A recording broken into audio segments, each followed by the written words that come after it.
Pilipinas sa Calgary.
Ito po si Consul General Zaldi Patron ng Konsuladong Panlahat ng Pilipinas sa Calgary.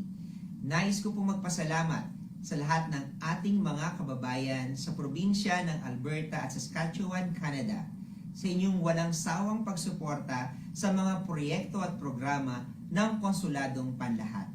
Naging mabunga at matagumpay po ang taong 2022 para sa ating lahat ng dahil sa inyo. Maraming salamat po.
International Tax Roadshow really aim to provide a guide to our investors, both foreign and Filipino overseas, in terms of investing and doing business in the Philippines.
The fully tax with Mr. Monterey.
Tuloy po kayo sa konsulatong panglahat ng Pilipinas sa Calgary.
po si Consul General Zaldi Patron ng Konsuladong Panlahat ng Pilipinas sa Calgary.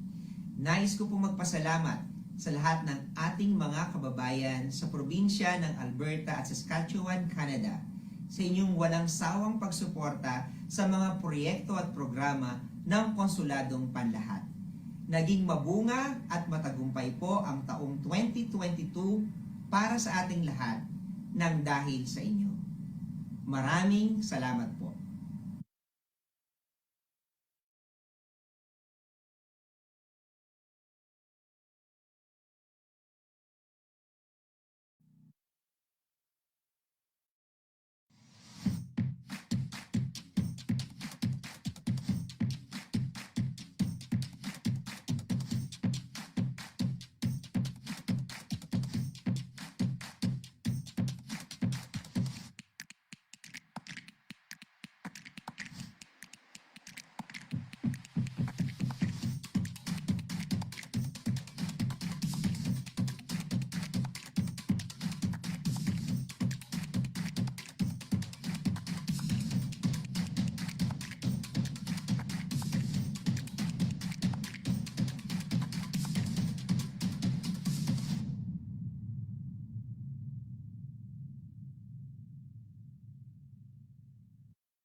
Good evening from Calgary, Alberta, Canada. This is Deputy Consul General Vic Dimagiba Jr., and we welcome you to the International Roadshow 2023 of the Asian Consulting Group, the Center for Strategic Reforms in the Philippines, and of course, the Philippine Consulate General in Calgary.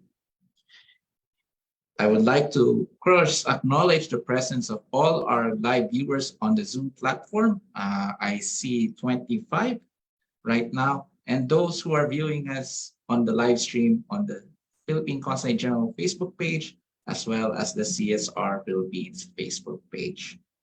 We hope that everyone will gain a lot of information from our speaker this evening.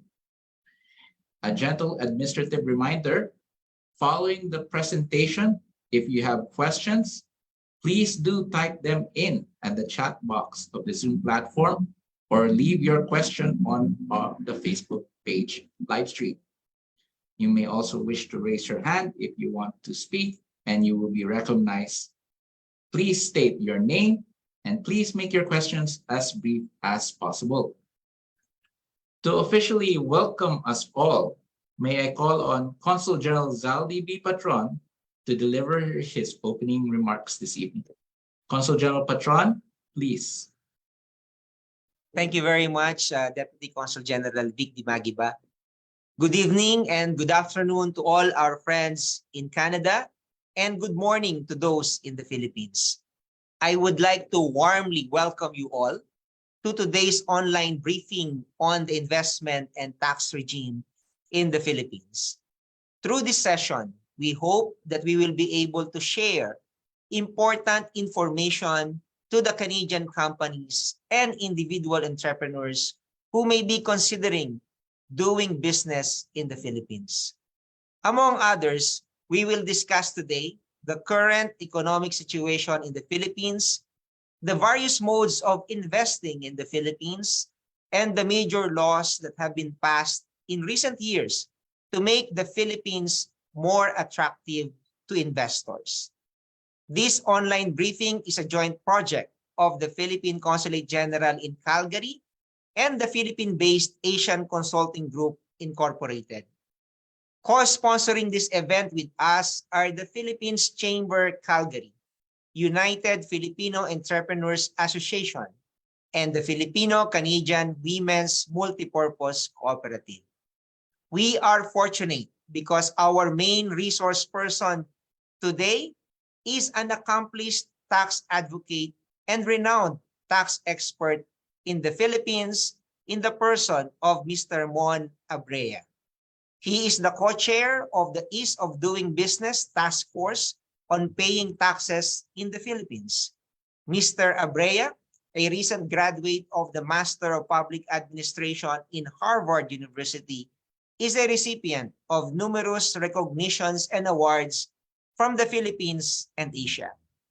I hope that those who are listening tonight will join the Philippine Consulate General's effort to attract more Canadian investments in the Philippines that will provide jobs to the Filipinos and help in our economic development. Thank you. Maraming salamat po. Thank you very much, Consul General Patron, for your kind words this evening. To give us a special message via recorded video, may I now introduce the Chairman of the Center for Strategic Reforms in the Philippines, Mr. Donald Lim.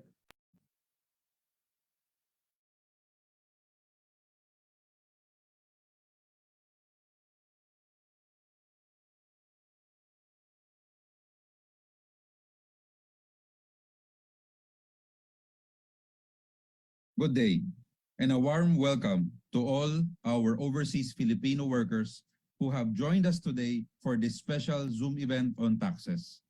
It's an honor for us to have you with us, and we appreciate the time and effort you have taken to attend this important gathering.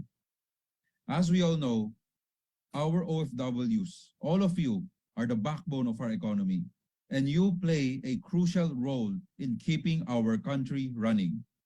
Your hard work and dedication have made a significant contribution to the growth and development of our nation, and we are grateful for your unwavering commitment to making a better life for yourselves and your families. We recognize that as an OFW, navigating the complex world of taxes can be a daunting task. However, we want you to know that you are not alone, and we are here to help you understand and regulations that apply to you. This Zoom event aims to provide you with valuable insights into our taxation system and equip you with the knowledge and tools needed to manage your tax obligations effectively. We have invited expert speakers who will share their experience on various tax-related topics, and we hope that by the end of this event, you will have a better understanding of how our taxes work and how to comply with the relevant regulations. Once again, we welcome you to this event, and we hope that you find this session informative, useful, and empowering. Our salute to you, our OFWs, our modern-day heroes of the Philippines. Thank you. Now, let us get started. It's my pleasure to introduce our speaker today. He is the founding chairman and chief tax advisor of the Asian Consulting Group, the Philippines' first tax hub for top corporations, SMEs, and celebrities in the Asia Pacific, and founding trustee of the Center for Strategic Reforms of the Philippines, or CSR Philippines. Please welcome Mr. Mon Abrea. Mr. Abrea, please. Thank you, Deputy, and thank you for the opening, Conjen, Saldi, and to all our kababayans here in Canada and to our fellow Filipinos who are watching via social media, Facebook. Thank you for being with us today. I am honored, and it's a privilege to keep sharing this information to guide our Filipino overseas and our foreign investors in investing and doing business in the Philippines. As co-chair of the East of doing business on paying taxes, I always take pride in sharing the many developments in improving ease of doing business in the Philippines. But more importantly, to really encourage everyone to consider investing in the Philippines, especially that the numbers are very much favorable, even despite the pandemic. So let me start by sharing some economic data as part of our overview so that we can really have a very good discussion. Just so you know, I will not be recommending any investment options, but I would challenge everyone to assess their risk appetite and determine their investment objectives so that whatever I'll be sharing today will be helpful for you. So some of which may be attractive or applicable to you. Some may not be based on your objectives or risk appetite, but we will guide you and we will make sure that the laws, the regulations in the Philippines will not be a barrier, but instead will really make sure that you will have a very profitable investing experience. So let me begin with the 7.6% annual growth rate. This is the fastest economic growth recorded in the Philippines since 1976, despite the fact that we experienced a 2-year lockdown. And the main contributors of this GDP is our construction industry, wholesale and retail trade, and manufacturing. But of course, we also would like to highlight the household consumption. Even despite the lockdown, we continue to promote economic activities through the subsidies provided by the government, but more importantly, in supporting domestic companies in the Philippines during the lockdown. Next slide. And the forecast from 6% to 7% in 2023. And from 2024 to 2028, we are forecasting an 8% annual growth rate. And this is to alleviate or reduce the poverty rate from 80% down to 9%, the deficit to GDP from 7.2% down to 3% by 2028, and of course our debt to GDP ratio from 60% to less than 60% by 2025. And all these things will be possible if we continue to attract foreign investments and support our domestic productivity or our MSMEs in the Philippines. Next slide. And as to the priority of the current administration, we have approved a 5.268 trillion budget, and mainly it will focus on improving transportation, given that logistical constraints are faced by businesses in the Philippines, given our geographical situation. But the priority now is to keep linking and reducing logistical costs through infrastructure. Then, of course, part of the impact of the pandemic, the Philippine government is investing so much on education and healthcare. But now, in relation to our overseas Filipinos and foreign investors, this will be the investment options or opportunities for you. Next slide. Let me just mention about the high inflation. The world, not just the Philippines, we were able to hurdle the challenges of the increasing inflation. Even in the United States, they kept increasing the interest rate during the time that inflation was shooting up. And in the Philippines, it's the same thing. But this year, we saw the declining or improving inflation. And this is because of the monetary policy adopted and implemented by the Bangko Sentral ng Pilipinas. But again, from the policy perspective, we continue to work with our government, and we even make recommendations. In fact, while I was still studying in Harvard, I published an article that listed some of the recommendations we made in relation to economic policies that include fiscal restraint or policies in order to address inflation. Next slide. One of which is increasing our excise tax. Excise taxes are imposed on non-essential goods. This is to make sure that we will not increase the consumer prices given the impact of inflation.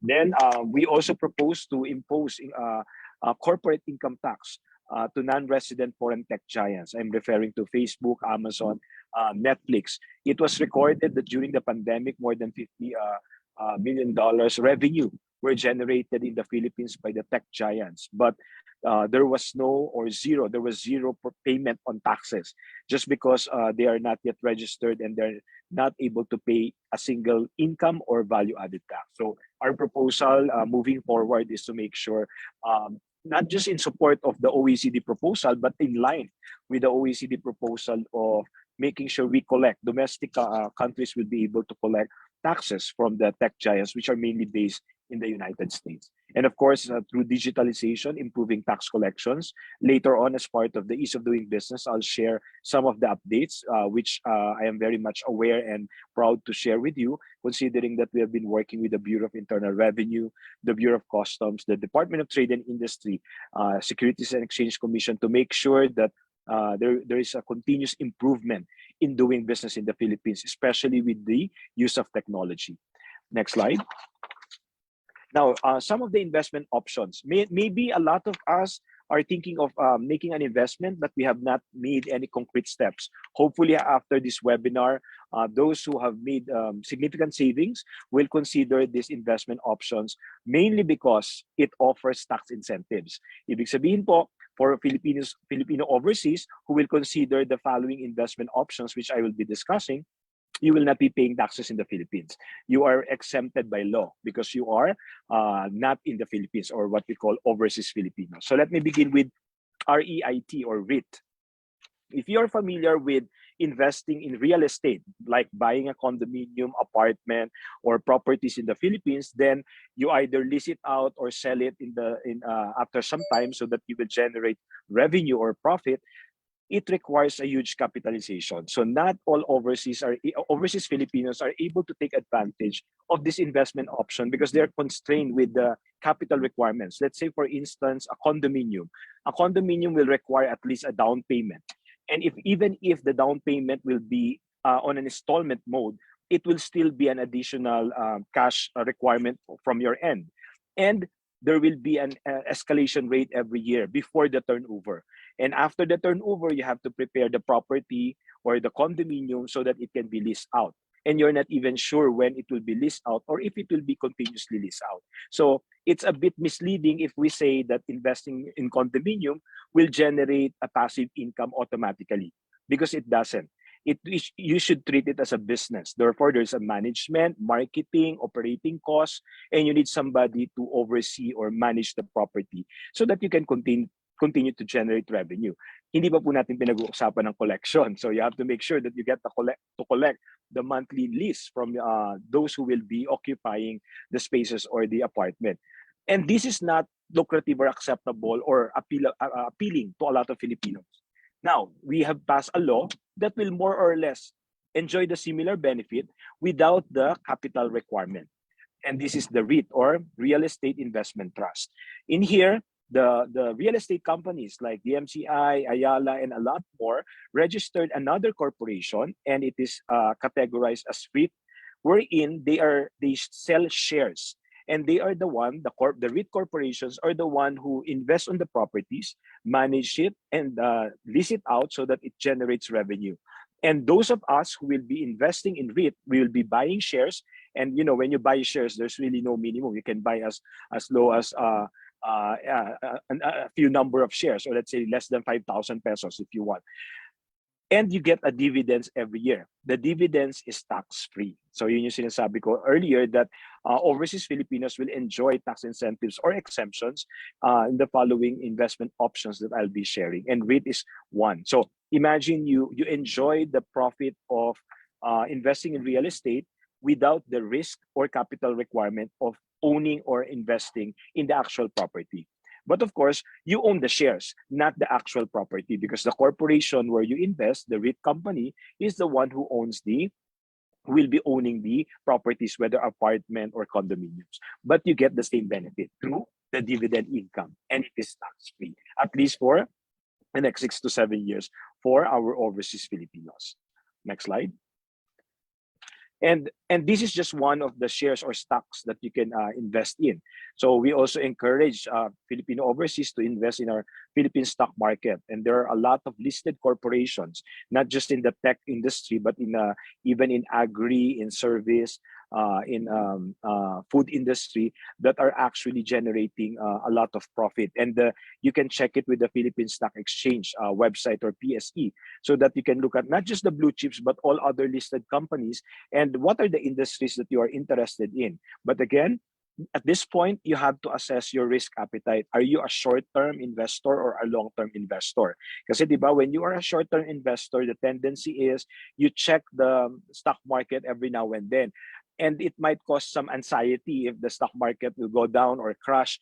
You may not be able to sleep well at night. So you have to assess whether this is something that can help you generate revenue without disrupting your day-to-day life or your lifestyle. But at the same time, there are those like me who invest long-term. So if I invest on shares, I don't look at it until 3, 4, 5 years, wherein I'll sell the shares or continue to buy more shares if I want to have an increased ownership in a certain company. So This is stock investment or investing in the stock market. The good news is right now the tax on stock transaction is at 0.6%. And there's a bill in Congress that proposes to lower it down to zero. And the rationale behind it is to really encourage a lot of Filipinos to invest in the stock market. So pag sinabi nating zero, tax exempt na yun. Wala nang tax na i-impose or wala nang final tax on stock transaction. But right now, at present, it's 0.6%, which is still low, but they plan to further reduce it down to zero. But again, investing in the stock market can be very volatile, meaning the stock market is very volatile. It means there are years wherein you generate high income through gains, or if you sell it, or there are years where it's not that performing as well as when you started it. So fluctuating siya. That's why it's important for you to assess whether you're a short-term or long-term investor, and make sure that you are not investing the money that you need to fund your day-to-day living, because you cannot just pull out your investment in the stock market. Sayang. Instead of you generating margin, you might be losing because of the untimely withdrawal or selling of shares. So in short, there is a bit of education that you need to invest in if you really want to invest in the stock market. Also, another option is the bond investment. So bond instruments naman, mainly I'll be biased promoting the Philippine Treasury bills and bonds. Ito naman, you are like a creditor to the Philippine government or to a private corporation in the Philippines. Unlike the stock market or stock investment, in a bond investment may be similar, but the return is fixed because you will be getting a regular interest income in a bond investment. However, it's not fluctuating, or it's not as high as a stock investment, but it cannot go zero because it is regular or more or less fixed, kasi nga para siyang interest payment. So that is the income or interest income that you'll be getting in a bond investment. Later, I'll share with you. Actually, I can share it now. Next slide. For the Philippines, the Philippine government, our Bureau of Treasury is offering treasury bills, which is short term, or treasury bonds, long term. But if you will look at it, this is the volume of what they are selling to the public. But if you will look at it, next slide, the returns is much higher than regular savings. How much is your interest income in a savings account or in a regular account versus investing in bonds? Or in this case, another option is the Pag-ibig or MP2, modified Pag-ibig. If you will look at it, the dividend rate here is much higher than any savings instrument. But take note, this third option is also tax exempt.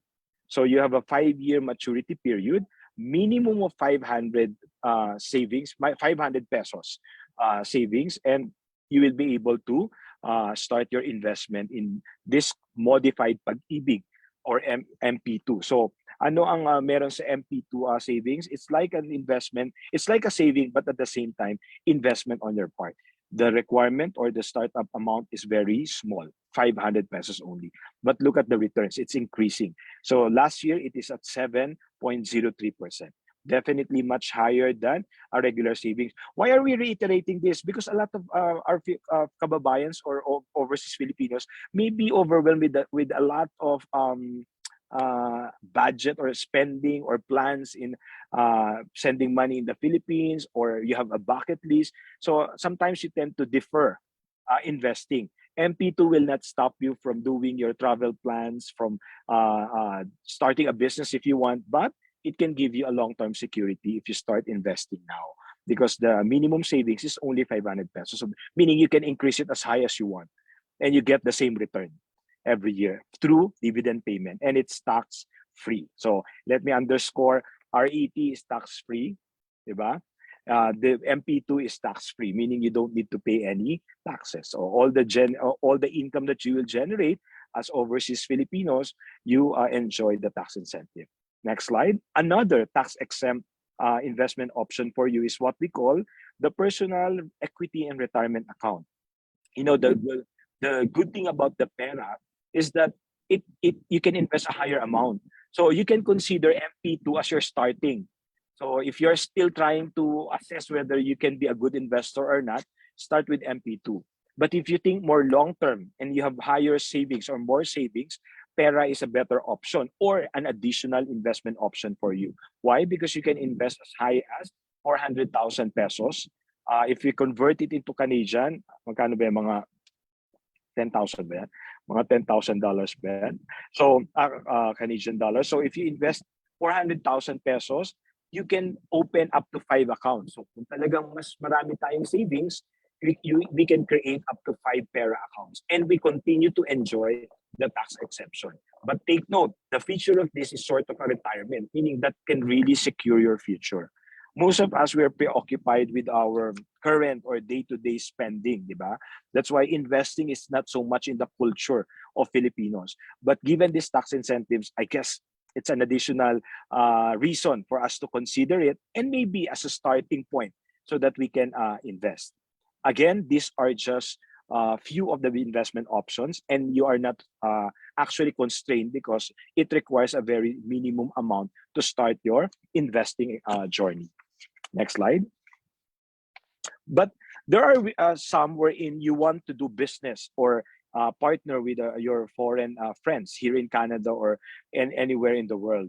So it's important for you to know that the Philippines has passed 3 laws that actually promote economic liberalization. Ano po ibig sabihin nun? It means our foreign investors or friends who would like to invest in the Philippines may now have ownership or increase their ownership in certain industries. And the first act or law that was passed in the recent years is the Foreign Investment Act, meaning as low as $100,000 US dollars, and a foreign investor can now own 100% of a micro and small medium enterprise business or MSMEs.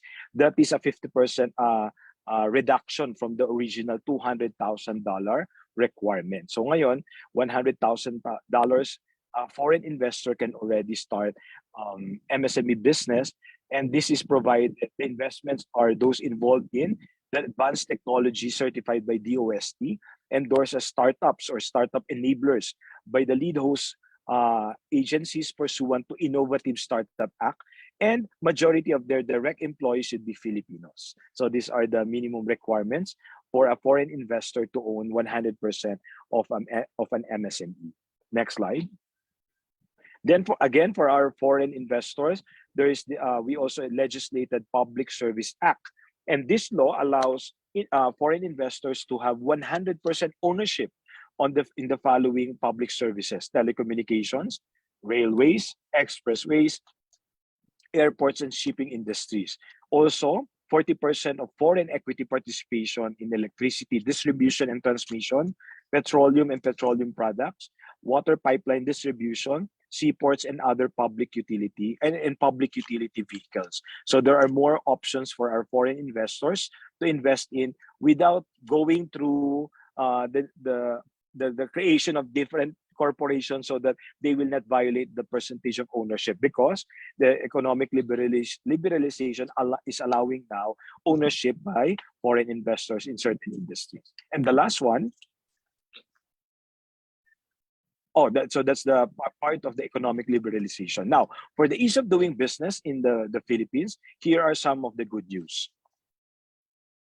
We can now register online. So we can use either the electronic business one-stop shop, but this is specific to a city in the Philippines called Quezon City. But nationwide, there is a Philippine Business Hub, wherein you register in the portal and you're automatically registered in all government agencies automatically. That includes SEC, DTI, BIR or the Bureau of Internal Revenue, SSS, Pag-ibig, PhilHealth, and LGUs. So this is through the Philippine Business Hub. So unlike before that we have to wait for months and queue in each of the government agency from SEC or DTI. If it's a corporation, we go to SEC. If it is a sole proprietorship, we go to DTI. Then we have to go to SSS, Pag-ibig, PhilHealth, LGU, then BIR. But now we can all do it in one portal, and that is called the Philippine Business Hub. And I hope if those who have tried it or have experienced it can really testify or vouch for the effectivity or the benefit of the Philippine Business Hub. And more particularly, in terms of taxes, there is now ORUS, or Online Registration and Update System, wherein you can now register and secure your TIN. If the business name can be secured through the DTI portal, the ORUS, it allows taxpayers to register their business or update their registration using the ORUS. And this is available in the BIR website. So just visit bir.gov.ph and you will see this icon, ORUS. And a lot of other compliances are also online. So if you're doing business in the Philippines and you are living in abroad, like here in Canada, or specifically in Calgary, you can still do the compliance online and let your people or your employees in the Philippines do the paperwork. But still, you get to access it and personally comply if you want to make sure that you will be able to comply with all the tax rules and regulations, because it can be done online, both filing and payment of taxes. Next slide. And of course, if we want to invest and do business in the Philippines, it's important that we are familiar with the tax rules and regulations. So let me share with you the comprehensive tax reform program in the Philippines, and half of which has been implemented, and we are already enjoying the reduced income tax rates, including estate taxes and the amnesty. But at the same time, there are pending bills which will further improve our tax system. And let me just give you an overview of those pending. Kasi yung those in the yellow shade on the left side are already legislated and being implemented, and I will discuss them briefly. But before we move to each of them, let me just mention briefly that there are pending tax bills in Congress in relation to digital taxation. This is imposing taxes on the foreign tech giants, Facebook, Amazon. And as we have proposed, we want them to pay income taxes in the Philippines so that there will be more revenues for the Philippine government without passing the burden to our local subscribers or to our kababayans in the Philippines. Then we have the PIFITA. This is where the stock transaction tax, remember the 0.6% tax when you invest and transact in the stock market. Under this PIFITA or package 4, it is being proposed to lower it down to 0 and to lower the final tax on our interest income on savings. Alam niyo po ba na when you have savings in the Philippines, savings deposit, it is the interest income on our savings deposit is subject to 20% final tax. So, maliit na nga yung interest income mo, tinax pa ng 20%. So, under the bill, it will be reduced down to 15%, aligned with the other passive income, dividends, capital gains, and interest income. Magiging flat 15%. Similar yan sa train law. So, let me begin with package 1A. Ito naman po yung mga napasa na. So, the following slides will show us the latest or new tax rules and regulation. So, effective this year, the personal income tax in the Philippines has been further reduced by 5%. So right now, those who are earning less than 1 million are actually paying less than 25% because it was further reduced under the train law. But also, let me just highlight that the estate tax, which has the highest rate of 20% before, is now down to 6%. So ngayon po, for Filipinos, whether we sell a property, donate a property, or inherit or minana, may minana tayong property, the tax is flat 6%. And for estate tax, the first 10 million is actually exempted. 5 million family home and the 5 million standard deduction. So ibig sabihin, there is more exemption and lower rate at 6%. This is other than the estate tax amnesty, which I will cover in a little while. So going back sa train law, we further reduce our personal income tax. And that is really giving so much tax relief to individual taxpayers in the Philippines. But of course, if you earn more above 8 million, quote unquote, our lawmakers called it the ultra rich, which I disagree, because 8 million is not ultra rich, but it is now imposed the highest rate of 35%. Okay, next slide.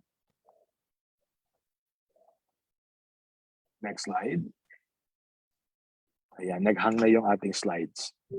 So, also part of the train law, as I mentioned earlier, is the reduction of the estate tax. But there is a separate law that was enacted, and that is the estate tax, the tax amnesty. So under the tax amnesty, ayan, ano nangyari? So this is the, we skipped that already. Let's skip that. Doon na tayo sa comprehensive. Okay. Now, doon sa ating comprehensive tax reform, meron din tayo yung create law. So the create law naman, if the train law is for personal income tax, create law is for corporate income tax. So now the corporate income tax has been reduced from 30% down to 20% for small businesses and 25% for regular or large businesses or corporations, including foreign corporations. So how do we define small businesses? Under the create law, you are considered a small corporation if you are a domestic company with the net taxable income of not exceeding 5 million pesos and total assets not exceeding 100 million pesos. The applicable rate is 20% corporate income tax. Otherwise, the applicable rate is the reduced 25%. So it's either 20 or 25 under the create law. But more importantly, the create law offers tax incentives, a menu of tax incentives. Next slide. So here, the Philippine government is really serious to continue to attract foreign direct investments. Kasi nga, we offer 4 to 7 years. Next slide. Sorry, naghang siya ulit. Next slide. So the incentive is 4 to 7 years. And this is through the Board of Investment or the PEZA or Philippine Economic Zone Authority. So whether foreign or local businesses, as long as it is part of what we call strategic investment priority plan of the government, which you can find in the website of the Philippine government, whether the National Economic Development Authority or the Department of Trade and Investment at Department of Trade and Industry website, makikita nyo doon yung listing of the strategic investment priority plan, which actually include those which are health related, the green economy, meaning anything that is related to climate change and sustainable economic development. Lahat po yan covered ng tinatawag nating investment priority plan, which means you will be able to enjoy a tax incentive 4 to 7 years. And after that, you continue to get to enjoy tax incentives through a special corporate income tax at 5%. So the income tax holiday is 4 to 7 years. And after that, you get a 5% special corporate income tax or the enhanced deduction. So all these things are part of the what we call revised tax incentives under the create law. Then if you decide to register or operate your business in areas recovering from armed conflicts or major disasters, you get additional 2 years of income tax holidays. And those who are registered in NCR, if you decide to move out or relocate of NCR, you get additional 3 years so that we promote the countryside. Because, you know, the Philippines is has 7,100 islands, but majority of the businesses are all in Metro Manila or the National Capital Region. So in order to encourage them to consider the countryside or operate outside Metro Manila particularly, there is an additional 3 years income tax holiday. So again, it's important, especially for foreign direct investors, to take note of the industries that are covered or that are qualified under these incentives. So as I mentioned earlier, yung tinatawag nating green ecosystems or anything to do with promoting a green and sustainable economy. Then we have the health-related, not just the COVID-related, but health-related activities or industries. Then defense-related activities, industrial value chain gaps, and food security. So all those businesses related to these areas are covered or are given tax incentives. Then specifically for our foreign investors, laging tinatanong which industry ba yung with potential growth, or in what industry should I consider investing or doing business? According to NEDA, the National Economic and Development Authority, there is a potential sources of growth in the following industries: the industrial and manufacturing and transport, technology, media, and telecommunications. We have health and life sciences. Then we have the modern basic needs and resilient economy. And also the ADB said that manufacturing and the infrastructure sector will continue to grow. Therefore, it's really still good to invest on businesses which are in manufacturing or infrastructure industry. And the Bangko Sentral further emphasized that tourism and business outsourcing will continue to grow as well. So all these things are important considerations, both for our overseas Filipinos and foreign investors, not just the incentives, but the potential growth or profitability. So um, I guess with this in mind, we can now assess again what our investment objectives and our risk appetite. Do we want to invest short term or long term? If we haven't tried, I suggest we explore yung kanina, yung mga may tax incentives. We start with MP2, or the PERA. Then there, if we really want to invest in the stock market, I personally ask my office already to open an account so that I can invest in the REIT. Kasi syempre, we keep talking about the real estate investment trust, but honestly, I haven't invested in REIT. So my resolution this year is to invest in REIT. Why? I am overseas, so I can enjoy the tax incentives. Not just because I was studying in Harvard, but now even after Harvard, I'm still in abroad, so I can enjoy the tax incentives. So again, this is we as we always say, diba? We do not just preach; we actually apply it. So that in my next briefing, I can tell you not exactly how much I earn, but that it works. That you can earn and that you enjoy a tax incentive. Then at the same time, if you want to really invest more in the Philippines and you want to partner with foreign investors, or you have foreign investors who are interested to invest in the Philippines, always go through the proper channel. We have Philippine Trade and Investment Center. We have the Philippine Consulate where we have people there who can assist you so that we can give that can provide valid, legit, correct information. Kasi we, in as much as we want to encourage Filipinos and foreigners to invest in the Philippines, we want you to also be careful so that you will not be scammed. Always seek not just the experts, but the authorities or authorized people, especially when it comes to investing. I remember pre-pandemic, there are even certified public accountants and finance experts, as they call themselves, who were scammed just because they were not necessarily greedy, but got too excited with some investment opportunities. You know, they invested in a corporation, but what they sign and they receive is a partnership agreement. You know, when you invest in a corporation, you get two things. First, a subscription agreement. Second, a stock certificate. There's no partnership agreement. There's no other document. You should be getting at least one of the two or both.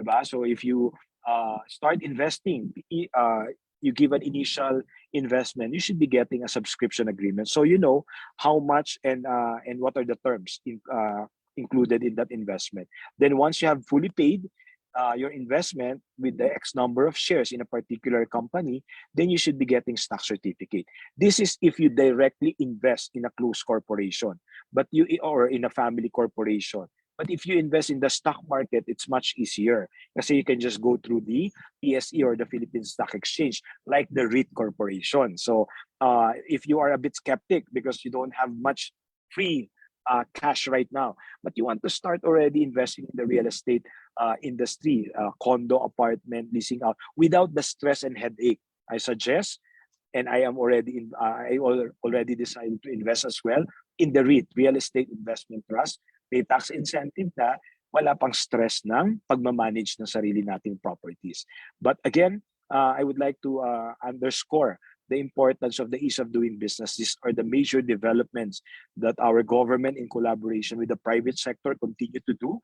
So if in case at any point in time you will experience some setbacks or delays, please let us know so that we can address it through the Ease of Doing Business Task Force.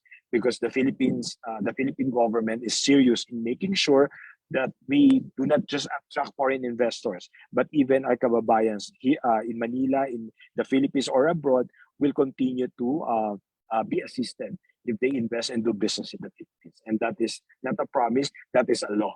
there is an Ease of Doing Business Act that was legislated, and we continue to implement it. And as a private sector representative, it is my duty not just to tell you or inform you of these major developments, but also to solicit uh, comments or any issues that you encounter so that it can be addressed by the respective government agencies. So I hope this webinar has been helpful. And if you need any assistance, please do get in touch with us, because I assure you our commitment is more than a webinar. Our commitment is to really guide you every step of the way to make sure that you can consider investing and doing business in the Philippines. You know, we've been going around the world. Even while I was studying in Harvard, we traveled around the world, and we continue to give investment and tax briefing, not just to encourage our overseas Filipinos, but also our foreign investors to invest and do business in the Philippines with the proper information. And you don't just have to rely on what I'm saying. You can go through the Philippine government websites, and I encourage those who are listening and watching through social media to please follow the official pages of our Philippine Consulate General here in Calgary and the rest of the Philippine government official Facebook pages, so that we get the right information and stay updated. Medyo mag-iwas po tayo sa scam. There are a lot of informations that are being distributed or shared on social media. So make sure that we are using or we are following the official pages, so that we get updated and we get the right information. Then I'll be returning to the Philippines to host the International Tax Conference, where we collaborated with the international organizations, World Bank, IMF, United Nations, OECD, Asian Development Bank, and of course, including our Department of Budget, Senate, through Senator Win Gatchalian, and we will be discussing global and local challenges to continue to address issues related to the economy, taxation, governance, and even especially on digitalization. And we have representatives from private sector, civic society, to make sure there is a holistic discussion, not just to promote good governance, but to make sure that we continue to advance and grow our economy. So sana po tayo magkatulungan, and kung you want to invest, I hope you will always consider Philippines as an investment destination. So maraming salamat po. Right. Thank you very much, Mr. Brea, for a very informative presentation. I myself learned quite a lot from what you were talking about. So now we're at the final stretch of this webinar, the question and answer, where Mr. Brea has kindly agreed to address all questions from our guests and our Facebook Live viewers. So once again, if you have questions, please type them in the chat box, or if you want to personally ask the question to Mr. Brea, please do so. But just identify yourself and ask your question in as brief as possible. So siguro, Mon, I'll start first. Yes, Deputy. Wala pang nagtatanong. Yes. I was interested when you mentioned that, of course, yung sa the various forms of investment that are available for Filipinos overseas, and of course Canadians here in the Philippines. So and of course you mentioned, of course, REIT, which is something that is new to some Filipinos, I would assume. But for those who have lived abroad, it's a very common thing to invest in. And you mentioned that it is something very safe and something that easy income. But how about the other forms? I mean, what are other forms of investment do you think can be as safe as REIT that for some of our Filipinos, because they may not really understand these concepts entirely? Well, as I mentioned, Deputy, it's important to assess your risk appetite, kasi diba, we cannot naman totally eradicate the risk. Risk will always be there, but we can mitigate it through right information and education. So if you consider stocks, investing in the stock market, syempre the safest is always invest in the blue chips or yung mga big corporations. But the margin or the potential gain will be very small. So I think that's where the risk return principal will come in. If there is a less risk, we can expect lower return. But if there's a higher risk, like a new entrant or new business or newly publicly listed corporation, there is a huge return kasi maliit pa lang sila, potential in the next 2-3 years, mas malaki yung maging gains mo or lalaki yung value ng shares nila. But at the same time, there's a high risk that they may not be able to make it after 3 years. And we know in the life cycle of businesses, for those who have started doing business, the first 3 years is really very critical. It's hindi naman life sentence or life death sentence, pero it's really a make or break. If you made it after 3 years, then more or less you know that you are already getting there. Pero a lot of businesses don't even make it in the first year. So it depends, di ba? And even deputy in doing business, not entrepreneurship is not for everyone. There are those who would like to do business pero walang pasensya or walang endurance or mahiyain. If you do business, you need to network. You need to make sure you contact and approach people. But if you don't have that skill, make sure you partner with somebody who has it. So depende din, di ba? Then there are those who are saying, let's invest in the cryptocurrency. Nako, deputy, baka may gusto magtanong yan. Uunahan ko na kayo. Cryptocurrency is not bad, but high risk, high return. A lot of people are giving their unsolicited advices that they generated a lot of money. But take note, cryptocurrency is unregulated. It is not yet regulated, especially in the Philippines. Ibig sabihin po, walang security on your part that if whatever happens, the Philippine government cannot help you because they are not regulated. And the BSP has not recognized cryptocurrency as a currency. It may be part of the digital asset, but there's so much risk there. But if it's something that excites you and you're willing to take the risk, I have friends who made a lot of money in investing cryptocurrency. And I must admit, I invested in the cryptocurrency, but I don't really understand much. So I don't know how I open an account through Binance, but I cannot say that I have expertise. But again, it's up to your risk appetite and investment objectives. But as somebody who's in this industry and who's also studying how to tax it, kasi ang hirap i-tax nun eh. Hindi mo alam nasan yung e-wallet, deputy, or sa pumunta yung transaction, di ba? So that's the reason why I invested in it. But again, I think we have to do our homework when we try to decide where to invest. And don't rush. Not immediately after this webinar, but you can start. Thank you, deputy. Thank you very much at food for thought for everybody, especially sa ating mga first-time investors na. So actually, we have some questions already, so I'll go through some of them, Mon, if you don't mind. Sure. So from Amy De Leon, do you have information or webinar specifics to REITs only? Actually, Amy, I can recommend PSE, the Philippine Stock Exchange, kasi in my last webinar, we also invited the PSE representative, and maybe deputy, we can endorse to you the PSE resource person. They also do webinar, so you can check the website of PSE, and they specifically offer a webinar on REIT. And I think now that you have asked it, the Philippine Consulate General in Calgary would love to host that event as well. So you can request for a webinar, and we'll wait for the Philippine Consulate to take a look at that and schedule it for you. It's also free.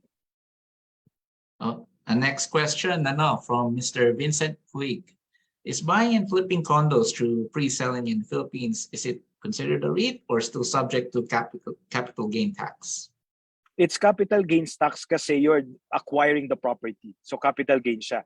REIT is when you buy shares. So yun yung difference. It's both real estate. It may be both a condominium or property. But if it is a REIT investment, you are buying shares of a REIT corporation who acquired or purchased or invested in condominium or apartment.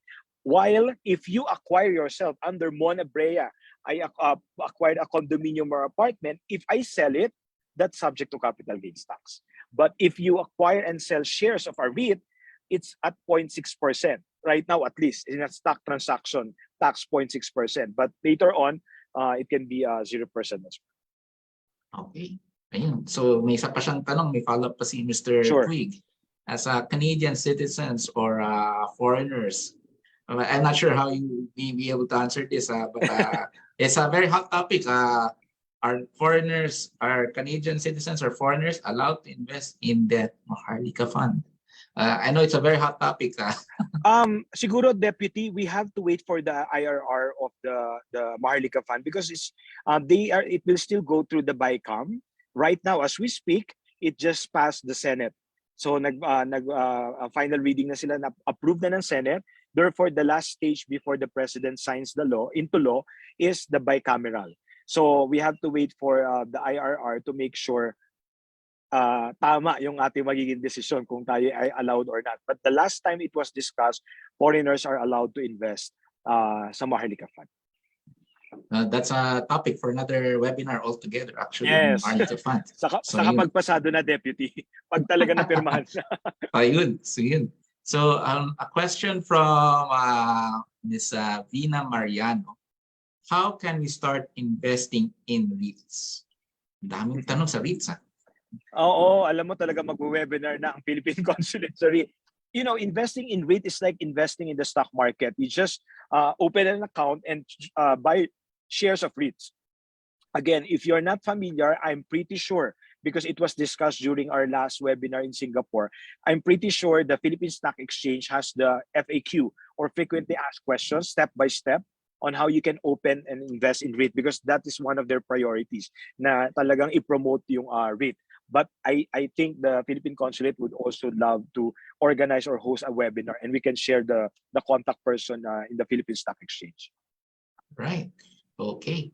So, well, most of these are actually actually questions, not questions really, but comments and thanks from our various sponsors. But one question from Mr. Vincent. And I'm how stable is the Philippine economy to invest in? You know, So as I guess you mentioned, could reiterate it. yeah, Deputy, you know, as I mentioned, politics aside, because sometimes we confuse politics and headlines with the actual economic growth. You know, as a newly grad of Harvard, we really look at issues from the policy perspective. Policy-wise, from Duterte to Marcos, there are a lot of good laws and regulations that were implemented.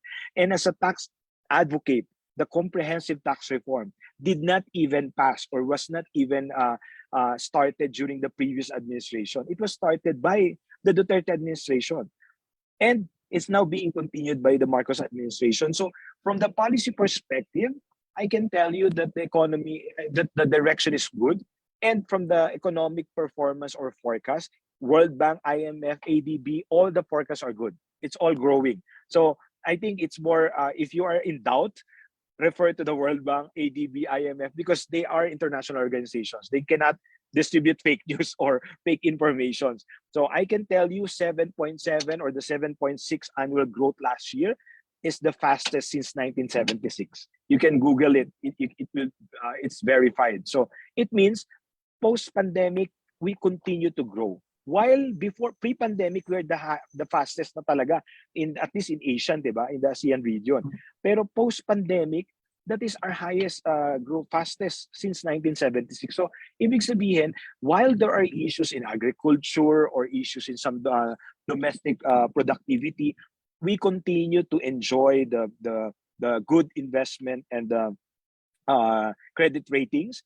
And it's not easy to get good credit and investment ratings. There are a lot of factors to, that being considered. In fact, even in the ease of doing business, diba, it was our part then. Nung tayo ay talagang actively working with the committee, it's hard to even get additional points. Kasi nga lahat talaga tinitingnan. I remember when, Deputy, when we were looking at the processes of BIR, kulang na lang tanggalin namin lahat ng requirements just to improve our performance. Ganun ka-serious yung task force. So economy wise, honestly, I think we are it's in the right direction, and the experts around the world is saying the same thing. The Philippine economic growth is the fastest, and it will continue to grow. And the fact that they even continue to loan us despite our 13 trillion loan, it means that there is so much potential in our economy. And don't worry, a lot of countries are indebted, especially after pandemic. I think that's one thing, Deputy, that I've learned in Harvard. Sometimes we tend to be very myopic na ang tingin natin Pilipinas lang yung may problema, but in reality, across the globe, a lot of countries have struggled, and fortunately, the Philippines not just survive, we thrive even during the crisis. That's very good to hear, Mon. So I think we have the very last question. So Sure. from Miss Herma Fernandez, where where is the right channel to go in case I want to invest not only in REITs but in MP2? Thank you.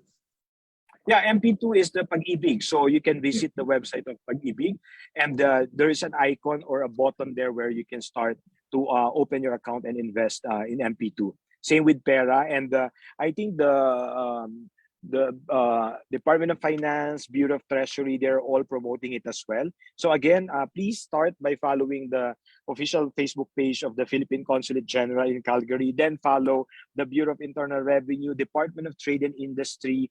Kasi yung mga official pages na yon, they really hired digital people or natives to make sure it's updated and it provides the latest news. So let's follow the official pages, because even as we are working with the government, but at the same time we follow the official pages. Either we share it, which is a good thing. It's one way of helping our government to share the right information, but more importantly, so we are updated as well. So thank you, Mon. Huling tanong. May isang huling Sige po, hilit pa. Deputy. So from Amy De Leon, another question on REITs. Can you consider REITs as high yield but high risk investment? And as you said, it is similar to buying stocks in the market. Yeah. Yes, right now it's high yield, high risk, because maybe in the next couple of years it will continue to provide increasing returns or dividends. But I don't hold the future. We don't know if there's really a bubble being created, or at a certain point it will plateau, given that there's so much development in the real estate industry in the Philippines. But the good thing there, the risk is spread. Hindi lang ikaw. Kasi pag binili mo yung condo, nasa iyo lang yung risk. Sa REIT, it's spread throughout all the shareholders. So even if there's a risk, it's mitigated kasi distributed siya. If there's a return, mitigated then. So right now, as an industry, yes, it's a high yielding industry. But again, at the end of the day, we have to make sure we do our homework to check and align it with our risk appetite so that we can comfortably sleep at night. Kasi, Deputy, may kilala ako mga nag-invest sa crypto, hindi naman makatulog. Diba?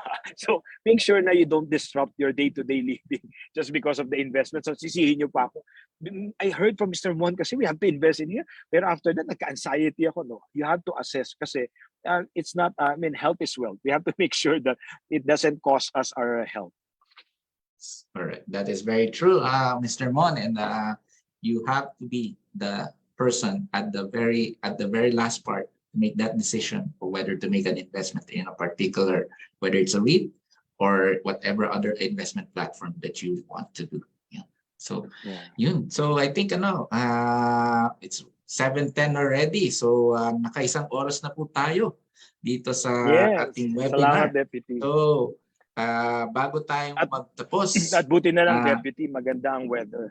I'm in Calgary, by the way. I just met Conjen earlier. We had lunch. I'm in Calgary, and I'm in my cousin's house. Sabi ko, nasa labas ako, buti na lang maganda yung weather. At hanggang mamaya 9 o'clock pa ang sunlight. So you will enjoy the rest of the evening. So for everybody here in the webinar, salamat. Thank you for taking the time out to be in this event. But before we all go, can I ask all of you to please turn on your cameras? In the Philippines, of course, we love to take photos, and this is also true in a webinar. So I'll request Miss Angel to please do the screenshots for us. Please, everybody, we ask everybody to turn on their cameras for just a very brief one. Miss Angel, please. Nakita ko si Miss Amy, ang ganda ng ngiti. Miss Amy, mag-invest na tayo. Okay, everyone ready? 1, 2, smile. Thank you so much. Thank you, Conjen. Thank you, Deputy. Thank you, everyone. Pag nakita niyo po akong pakalat-kalat sa Calgary, mag-hi lang kayo. So, baka naglalakad-lakad ako dyan. Thank you. Mon. Maraming salamat po sa inyong lahat. Maraming salamat, Mon. Thank Good night, you. everyone. Salamat po. Thank you, and have a pleasant rest of the evening. Salamat po. Good evening sa Thanks, inyong salamat. lahat. Bye-bye. Bye.